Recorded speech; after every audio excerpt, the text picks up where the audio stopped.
We're in the book of Song of Solomon. Just a little, we kind of got about halfway through. Song of Solomon, it's a poem of faithful love. It's a love poem. And like I shared last time, it's a Hallmark love poem. It's got some sexually explicit information in there, but never crass or rude or crude. The Song of Solomon is from the Hebrew name Shir Hasirim. Song of Songs, or it's the best song. Remember, Solomon wrote about 3,000 proverbs. About 3,000, also 105 songs. He's the author of Proverbs, Ecclesiastes, and Song of Solomon. And most folks believe that that's kind of, that Song of Solomon was his first book. And then Proverbs, and then Ecclesiastes. So this may be his first love story. As maybe before he got all those wives. He had 300 wives and 700 concubines. And most of those were political arrangements. So this is maybe a story of his true love song, his love story. We believe in the literal translation of the scriptures, and I gave you some of this information last week, so I'm just kind of highlighting. But we believe that it is literal. It is talking about a man and a woman, Shulamite and King Solomon, and then the daughters of Jerusalem, or the friends if you have NIV. And it's literal, but it also is a picture of our love relationship with the Lord. And so it is literal and a type. As I shared, the language is richly symbolic. I shared last time that you probably haven't told your girlfriend or your wife that you have hair like a flock of goats descending down Mount Carmel. That may not do anything for most of the women here. I don't know that that's a good line to get you where you're going. And or your teeth is like newly shorn ewes. And we'll talk about that a little bit more. But he calls the woman my love, or if you have a New American Standard, he says it's his darling. And we use those terms. Matter of fact, I wrote my wife a note this morning. I always write her a note every morning. And I put on there, good morning, my love. Copied off. I stole that from Solomon. I usually say sweetheart, but anyhow, I just kind of like that term, or darling. And then the woman calls the man her beloved. And so we'll look at that. And we can divide it into 3 sections, as we did last time. Chapter 1, verse 2 through 3:5 talks about the courtship. That's what we looked at last time. These two are really in love with one another. She thinks he's a hunk, and he thinks she's beautiful. And it's not going to stop there. We're going to get to the wedding today in chapter 5, verse 1, 3:6 through 5:1, and then we'll look at the struggles and the growth in marriage. Opens up with her longing. Verse 2, just going to give you a little indication. Let him kiss me with the kisses of his mouth, for your love is better than wine. Now, he uses picturesque language, highly figurative, highly symbolic, and you'll have to, that lets you read in between the lines. A lot of emotions going on here. Lots of things going on behind the scenes. And you'll have to, I'm going to let your imagination go crazy there. But these aren't little pecks on the cheek. Let's just put it that way. As we go through, he said they'll talk about their kisses and they're sweeter and wine. And anyhow, we're going to leave that going on. She desires him. He desires her. He tells her how beautiful she is. Don't stop doing that, folks. Keep on telling your wife how beautiful she is, and I tell my wife that all the time, and she says you need new glasses. And But anyhow, and then she returns and she tells him, oh, he is handsome. He's like a stag and all these things. And we'll look at some more of those things. And then as we wound up our time together last time, in chapter 3 or chapter 2, verse 16, it says this, the Shulamite, the woman here, says, my beloved is mine and I am his. He feeds his flock among the lilies. And so we see this bind that they believe they belong to one another. And finally they're going to get married. And that's where we're going to pick up today. But twice in these sections, the Shulamite warns people, be careful when you're walking into a love relationship. Number one, don't go there just because people think you should be married. You know how it is. It used to be an old maid. People think you're getting too old. You should get married. But she said, be careful. Don't get married just to get married. And she said, also be careful in that love relationship that you don't go farther than you should in the godly bounds and stay a virgin. And he'll talk more about that. But his early desire was not to rush love, not to fear, should not rush it either. So there we go. In chapter 3, verse 6 is where we're going to pick up there today. And finally, the happy day arrives. And they've been planning this wedding. And in ancient times, I just want to share a little bit, some cultures still today, the wedding ceremony began with the groom leading a procession to the bride's home. See, the groom used to be the emphasis. Now today, guess who it is? It's the bride. So, the bride's the beautiful one up front. The guy, he's just there. And I always, like I said, I always love to see the look on the face of the groom when the bride starts coming in. It just, you say, "Woo, baby, is she a beauty?" Even though he can't see her face yet. There's someone wear a veil. But anyhow, he's saying, that is my love. That is my darling. And he's excited. And you have to tell him sometimes, be careful, don't lock your knees and all that, because there have been people that passed out. And and I will tell you about my wedding, but I won't, because my wife will beat me up because I laughed during most of it. But I don't know what, must have been nerves, But anyhow, once the couple were married, a wedding feast would begin that lasted a week or more. So I'll tell you what, they partied hardy after this. But during that time, the first night, guess what? The marriage is still consummated.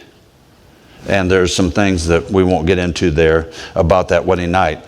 But that magnificent procession is described for us of Solomon coming in verse 6, chapter 3, verse 6, down through. I'm just going to read just a little bit. Who is this coming out of the wilderness like pillars of smoke, perfumed with myrrh and frankincense?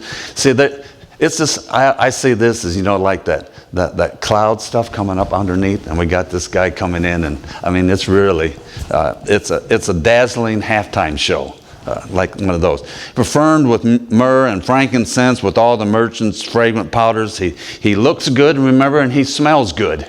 We set that in the last part of it. Behold, it is Solomon's couch with 60 valiant men around it. And so they're bringing him in on one of, I watch those TV shows, the old Roman shows and stuff, and they're carrying him. They got guys carrying him in, and he's coming in, and he's looking all handsome and very prestigious, and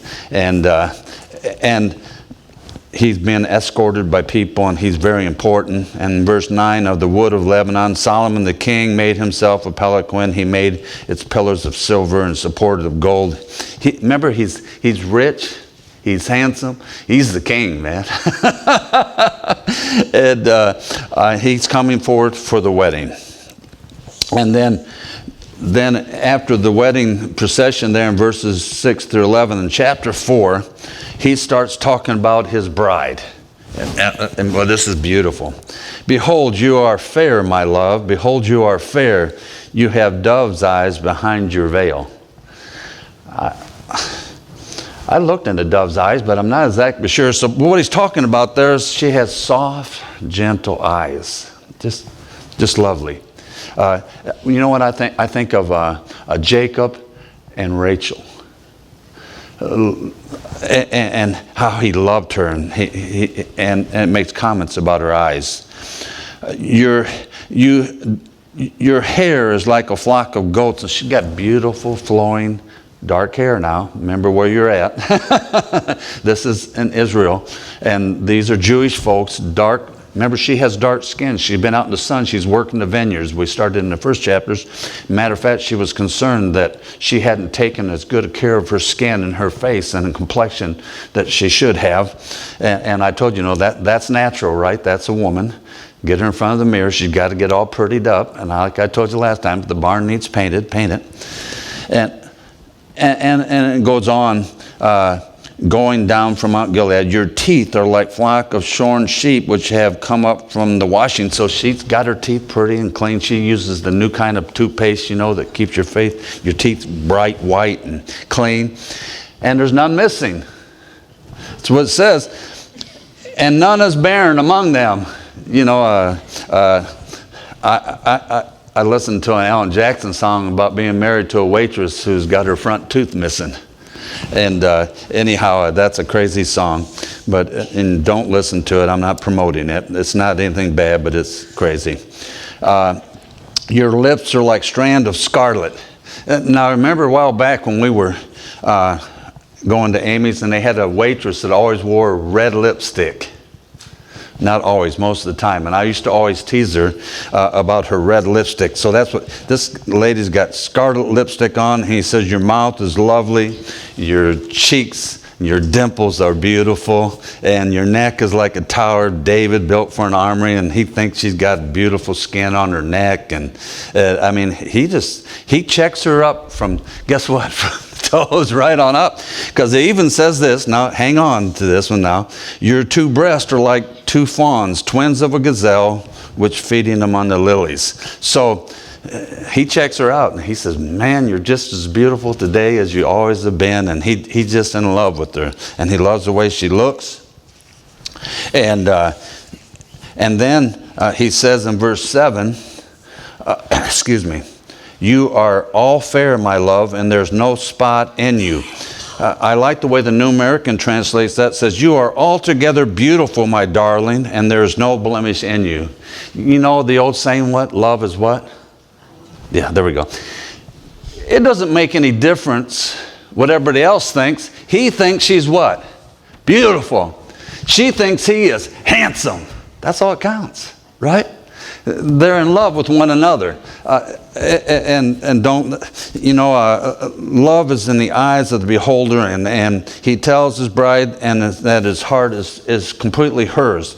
In chapter 5, verses 6 through 11, he does that. He says, verse 9, you have ravished my heart, my sister, my spouse. You have ravished my heart with one look of your eyes, with one link of your necklace. He says, boy, when she looks in my eyes, my heart just melts. This guy's in love, deep. And he says, verse 11, your lips, O my spouse, drip as the honeycomb. Honey and milk are under your tongue, and the fragrance of your garments is like the fragrance of Lebanon. I told you, these weren't just pecks on the cheek. When I do a wedding, I always give them the kiss at the end. Keep it simple, stupid. And they didn't keep it simple. They kissed, and they went on, and then he praises her because she's still a virgin. Now, some of us couldn't claim that, and that's all right. I'm not going to get into that today, but she guarded that virginity. And it says, verse 12, you are a garden enclosed, is my sister, my spouse, a spring shut up. Otherwise, no one else has tapped into the resources. Let's just put it that way. And so he's thrilled that she's a virgin. That was one thing, one reason they consummated the marriage on the wedding night, and they would take a towel that was there of some style, and that if the virginity wasn't proven, then she could be stoned as an adulteress. That was how important it was in those days to be a virgin when you got married. and just a little cultural stuff there. And then they consummate their marriage in chapter 5, verse 1.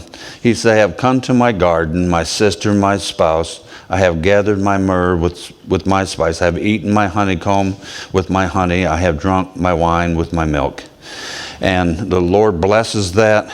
And second part of that verse, eat, O friends, drink, yes, drink deeply, O beloved ones. So they consummate their marriage. They're married now. And now we're going to get into chapter 5, verse 2 through the end of the book about a maturing marriage. Now we did leave one thing out from the previous section, that sometimes there's little foxes get into the field. Otherwise, there's issues come up. And you work at that. When two people meet from different backgrounds, you put those two people together, and guess what? Sometimes there's a little clash here and there because they're used to doing things differently. That ain't the way my mom did it. That ain't the way my dad did it. Well, I didn't marry your dad, and I didn't marry your mom. Right? But you work those things out. You're used to doing things in a certain way, and they worked them out. And so that was in a dream last time, and there'll be another dream coming up.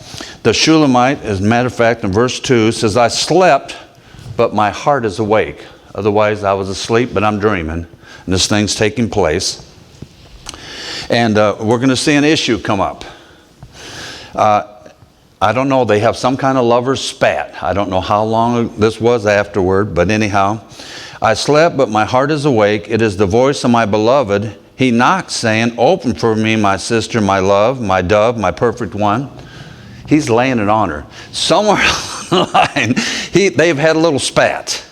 And he's laying it on. He's really playing it up. He says, my dove, my perfect one. And for my head is covered with dew, my locks with the drops of night. So he's coming in from the outside. He's trying to come in, but guess what? The door's locked. Hope that's never happened to anybody. Have a little lover spat and try to get back in. No, I've never been locked out yet. And because she says, hey, I've taken off my robe. How can I put it on again? I've washed my feet. How can I defile them? And she's being indifferent. She's saying, you know what, buddy, I'm not really happy with you right now. I'm not getting up to open that door. And it says, my beloved put his hand by the latch of the door, and my heart yearned for him. She loves him, but something's happened here, and she's mad. So finally she gives in. She said, I arose to open for my beloved, and my hands dripped with myrrh. And myrrh was a sweet smelling thing, and putting myrrh on the doorknob was like leaving a love letter. He was apologizing, saying, I'm sorry, honey. I didn't mean to say it that way. That girl that smiled at me, she didn't mean anything to me. You know, one of those kind of things that happens. No, it's never happened to any of you guys, right? No. Okay. But anyhow, I arose to open the door, and my hand dripped with myrrh, my fingers with liquid myrrh on the handles of the lock. I opened for my beloved, but my beloved had turned to what? He left. He said, hey, babe, I waited long enough. You didn't open the door. I'm out of here. My heart leaped up when he spoke. I sought him, but I could not find him. So he said something. I called him, but he gave me no answer. She's dreaming this. I don't know how much is truth and how much is dream, because that's what it says. The watchmen who went about the city found me. And remember, last time they found her and they helped her. This time it says they struck me, they wounded me. The keepers of the walls took my veil away from me. And so what she's talking about, he struck me. She's feeling guilty and she's feeling pain because she didn't open the door right away, and now she can't find him. So she says, I need some help. The keepers of the walls took my veil away from me. And she said, I charge you, O daughters of Jerusalem, if you find my beloved, that you tell him I am lovesick. She says, if you see my honey, would you tell him I'm sorry? I wish I'd opened the doors. I love him so much. I can't believe we had this lover's spat. And so they say, the daughters of Jerusalem said, well, where is he? What is your beloved more than any beloved, or fairest among women? What is your beloved more than another beloved, that you so charge us? Why should we help you? Is this man that special? She's going to say, yeah, he's that special. She's forgot all about the indifference. And she looks in verse 10, my beloved is white and ruddy, chief among 10. He says, you can't find one among 10,000 like my man. That's my man right there. His eyes are like doves. So he's got eyes like doves. He's got compassionate look in his face. By the rivers of water washed with milk and fitly set. His cheeks are like a bed of spices, banks of scented herbs. His lips are lilies, dripping liquid myrrh. See, now it's getting pretty hot and bothered there. We're going to pass by that. And his hands are rods of gold set with beryl. His body is carved ivory. He's got one of those bodies that I've never had in my life, you know, with the little ripples right here. I always tell, you know, we call them a six-pack, I guess. And I always tell folks, I don't have a six-pack, I got a keg. But otherwise, she's looking, she says, she's describing him in all positive terms. She says he's handsome, he smells good, he looks good, his legs are pillars of marble. Otherwise, he's strong man. This is a strong man. He's a fit young man. And his mouth is most sweet, and she loves kissing him. She loves kissing him. That's what it says. He is altogether lovely. This is my beloved, and this is my friend, O daughters of Jerusalem. So she describes him as he did her. They both, like I said, are love struck. They got over their issue. And then in chapter 6, they get into this point again, that they're committed to one another. Chapter 6, verse 3. And there's a lot of stuff there. You'll have to read it and let your imagination, let the Lord use it to help you. I am my beloved's and my beloved is mine. And they're secure in their relationship, and they're going to patch it up. And then he's going to tell her again how beautiful she is. Verse 4, oh my love, you are as beautiful as Tirzah. I don't know any idea what that is. Lovely as Jerusalem, awesome as an army with banners. Turn your eyes away from me, for they have overcome me. Your hair is like a flock of goats. There we go. Going down from Gilead, your teeth are like a flock of sheep, which have come up from washing. Like pomegranates are your temples behind your, and then this, and it just goes on. He says, you're one in a million. You're beautiful. I love you. There's nothing wrong with you. And so they're back in good shape. And they reaffirm one another's love for one another. And he tells about that process and how he feels, and they make love, and they're doing well. Then in chapter 7, they have this passionate exchange again. And like I said, I'm giving you the highlights here. I'd like to give you a lot more, but we'll be here for a long time. He tells his bride how beautiful the curves of her feet, legs, and hips are in chapter 7, verse 1. How her body is a drink of food for him. Verse 2. Your navel is a rounded goblet. It lacks no blended beverage. Your waist is a heap of wheat set about with lilies. Your two breasts are again like two fawns, twins of a gazelle. He goes over all those body parts again. Verse 6, how fair and pleasant you are, O love, with your delights. And so we see that they're not afraid to tell one another that they love them, and that they love being with them, and they love making love to them. And verse 7 says, the stature of yours is like a palm tree, and your breasts like clusters. I said, I will go up to the palm tree. And you can go on from there and read that. And the roof of your mouth is like best wine. I told you those weren't pecks.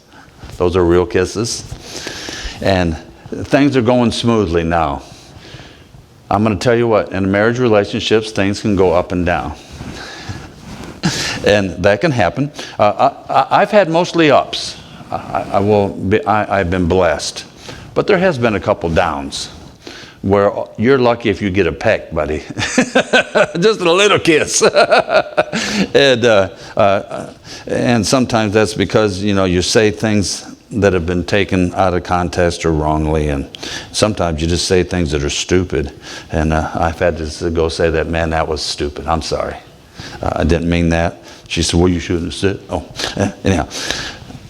And then we get, I am my beloved's, verse 10, and his desire is toward me. She sees that, guess what, she's number one in his eyes. And she says, man, since you initiated it last time, this time me and you, let's go out in the country. Let's go back to where love started, and let's just have a little romance out there. And that's what happens in verses 10 through 13. And verse 13 talks about mandrakes. And again, you go back to Rachel and Leah and Jacob. Mandrakes were things to be a sexually explicit drug that helped you in areas, kind of like the little pill. And I don't know about any of those things. That's just what they tell me as I read them. And then in chapter 8, it says, oh, that you were like my brother who nursed at my mother's breast. And she wants to now take her relationship out into the open and to the family. And so they wouldn't be afraid to kiss and show their affection in public. And that's what that talks about there in chapter 8, verses 1 through 2. And then she talks again about his left hand is under my head and his right hand embraces me. And she says, do not stir up nor awaken love until it pleases. Otherwise, be careful who you're sharing your love with. Wait for your husband or your wife.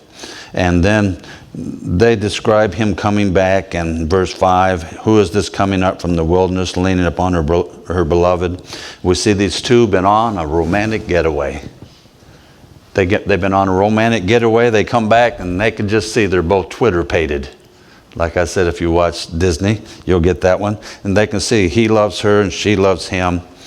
And you know what?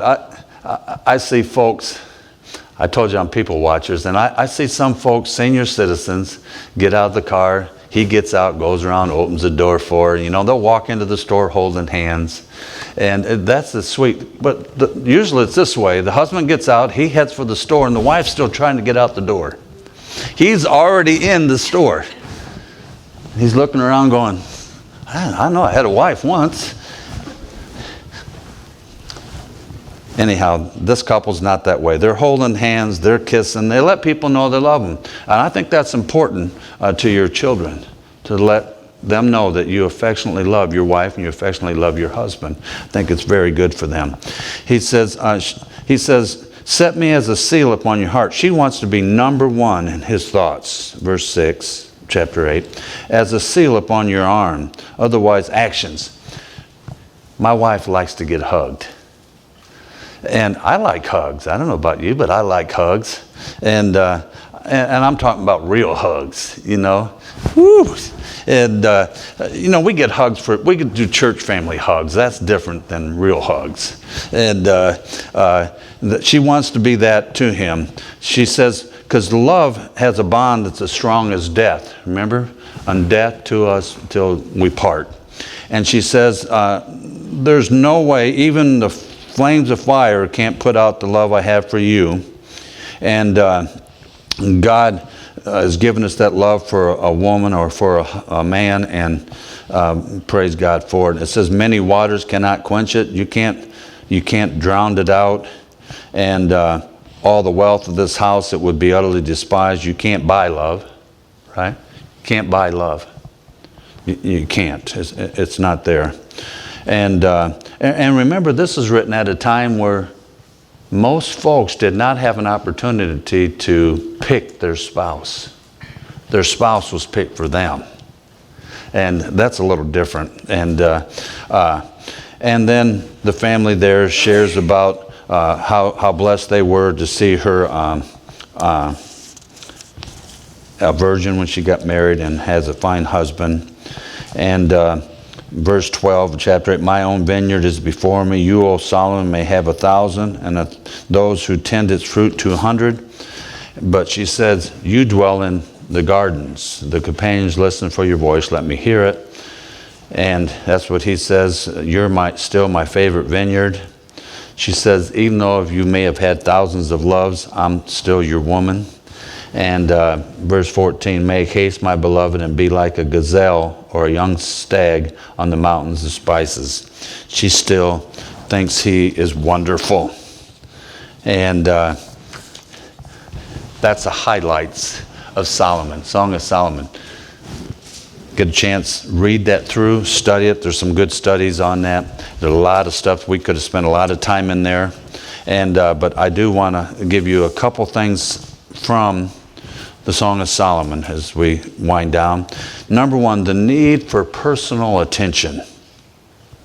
Physical love is an art that cannot grow without being nurtured.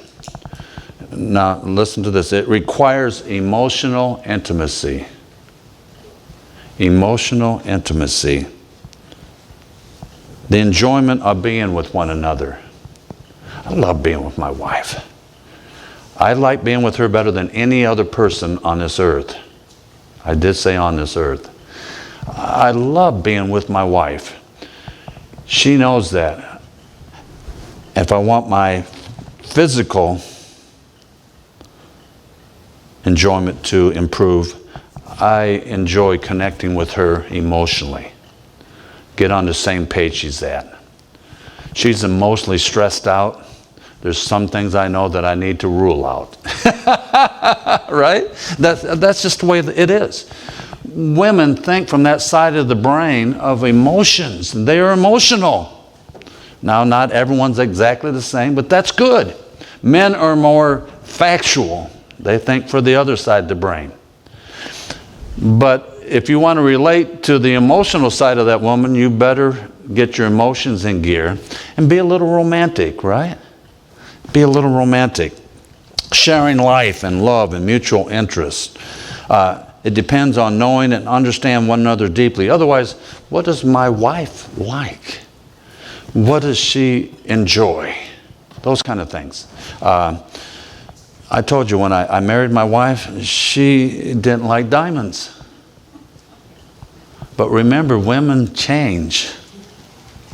My wife loves diamonds. Julie's thrilled with that because she sells diamonds. Her jewelry store does.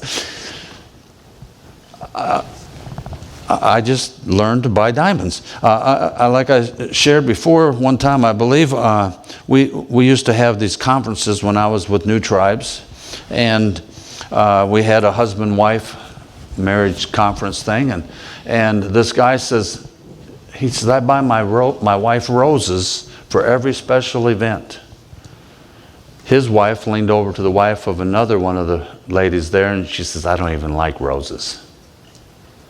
See, there's a disconnect somewhere there.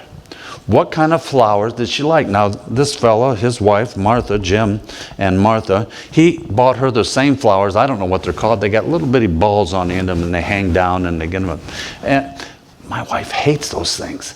But Martha loved them. So Jim always bought her those, and they always were hanging on the thing. So he knew what his wife liked.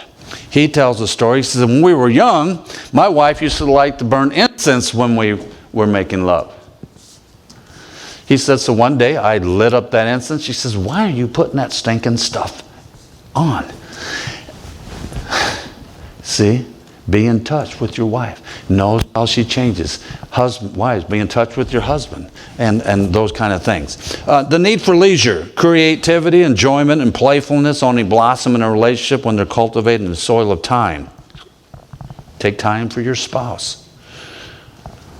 I try to make sure I do that in my busy schedule, taking time for my spouse. The need for meaningful getaways. Like I said, it's something great. We like to plan some where we just get away, and especially when you're raising kids. It's tough. Dad's tired after work. Mom's tired of working with those kids. Need a little getaway, and that could be just a one-night getaway even. Time isn't always, it doesn't have to be a month, even though you may feel like a month. Getaways, they're important for a relationship. The need for security is the last one on the list, and that means that they're secure and peaceful in their love for you and your love for them, it takes commitment. Are you committed to making your marriage relationship work? Commitment. My mom was a commitment woman. I told you I'd have killed my dad a long time ago. And I think she had been justified. He is an ornery old cuss, and he did things that he just shouldn't have done, but my mom was committed to my dad. Like I said, and when I talk to her now, you know, she still misses him so much, but yet she's doing well, but she was committed to him. And she was a committed wife and a committed mother. I have a sister who's having some problems. And my mom called me the other day and she's crying because she couldn't be down here to take care of my sister. I said, Mom, she's a grown woman. No, I didn't tell her that. You got to be in touch with her emotions. She's crying. It makes me cry when my mama cries. And I just tell her I love her and I'll go over and check on her, and I did some things and blah, blah, blah. But she was a committed mother. She was a committed. And that's what commitment. Relationships take commitment. You know, you can pull that right even into the church. It takes a commitment to be a part of the church, be part of the church family, be committed. And so that's some things. Personal attention, need for leisure, need for meaningful getaways, and a need for security.